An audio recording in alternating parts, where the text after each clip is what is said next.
এখানে আসলে বিষয়টা উল্টা। এনবিআর এর কর্মকর্তারা সরকারের আস্থা হারিয়েছেন, আপনি যেটা বলছেন ঠিক তার উল্টা।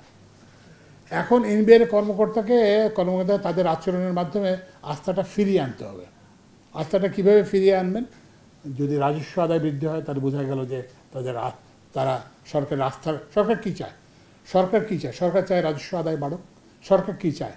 যে ট্রেড ফ্যাসিলিটেশন হোক, বন্দরে কমুক, কী বলে কন্টেনার জট কমুক, দ্রুত পণ্য খালাস হোক, এটা।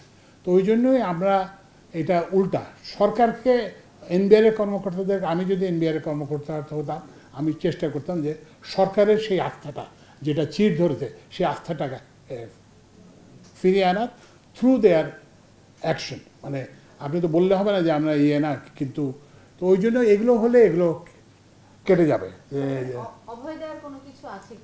না, এখানে তো ওই যে অভয় দেওয়ার তো ব্যাপার না। যেমন আপনারা যে এখন যে বলতেছেন যে এই আন্দোলন তো 2 মাস ধরে হচ্ছিল, তো তখন তো কেউ ব্যবস্থা নেয় নাই। তো এখানে অভয় দেওয়ার কি আছে? তো এরা এখানে তো কোনো শিশু না, তো এনবিআর কর্মকর্তারা কেউ তো শিশু না। তারা দেখলেন যে 1 বছর তাদেরকে অর্থ উপদেষ্টা বারবার, এবং আমি এবং রিজওয়ানা আপা সহ আমরা মিটিং করছি, তাদেরকে আশ্বস্ত করার চেষ্টা করছি। তো এখানে তো অভয় দেওয়ার কিছু নাই। তো একটু জিনিসটা বুঝতে চেষ্টা করবেন। এখানে হচ্ছে যে তারা সরকারের আস্থা হারিয়েছেন এবং নানান 2 মাস ধরে এইসব করছেন। একটা কি বলে যে চট্টগ্রাম কাস্টমারদের মতো একটা অকল্পনীয় ব্যাপার, যে ওইটাকে তালা লাগিয়ে এনবিআর সভা করতে চলে আসছে।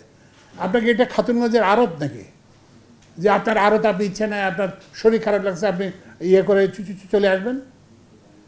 কারণ আপনার এই সিদ্ধান্তের ফলে যারা এক্সপোর্টার তারা কীভাবে ক্ষতিগ্রস্ত হয়েছে, যারা আমদানিকারক তারা কীভাবে ক্ষতিগ্রস্ত হয়েছে, তাদের কত হাজার কোটি টাকা ক্ষতি হয়েছে। আপনার রাজস্ব তো পরের কথা। এই যে লোকটা এক্সপোর্ট মিট করতে, কালকে তো ওই দিন তো ব্যবসায়ীরা আমাদেরকে এগুলোর কথাই বলেন, বলতে আমাদের এই ক্ষতিপূরণ কে দেবে? তো ওই জন্য এখানে কোনো কি বলে যে আশ্বস্ত করার কিছু নাই। এনবিআর এর কর্মচারীদের তাদের আচরণের মাধ্যমে সরকারের যে হারিয়ে যাওয়া আস্থা, সেই আস্থাটা অর্জন করতে হবে।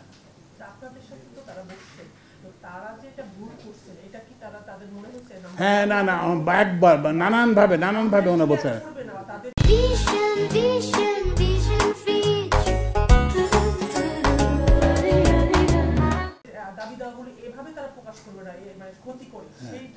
হ্যাঁ, না, তারা আমাদেরকে সবাইকে বলছে, আশ্বস্ত করছে, বললেন তো 2 অ্যাসোসিয়েশন, সংস্কার কমিশন, তাদের সংস্কার কমিশন, তারপরে এনবিআর বোর্ডের আমরা বলছি যে ইভেন চেয়ারম্যানকে আমরা বলছি যে ওয়াই কুড ইউ এটাকে কেন থামানো গেল না?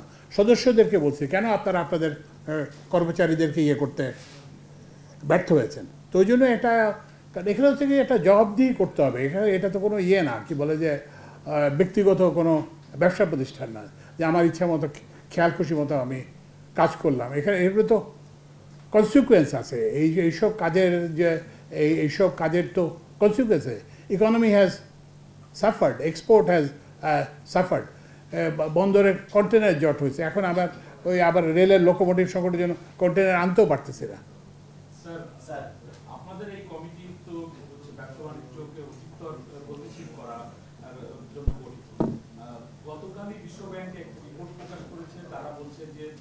বৈশ্বিক যে পরিস্থিতি এখন যাচ্ছে, বাংলাদেশের যে অভ্যন্তরীণ রাজনৈতিক এবং আইন শৃঙ্খলার যে পরিস্থিতি, তাতে বাংলাদেশে এক ধরনের মন্দা দেখা দিতে পারে, এই ধরনের একটা। না, আমি এটা মোটেই মনে করি না, বরঞ্চ উল্টাটা মনে করি।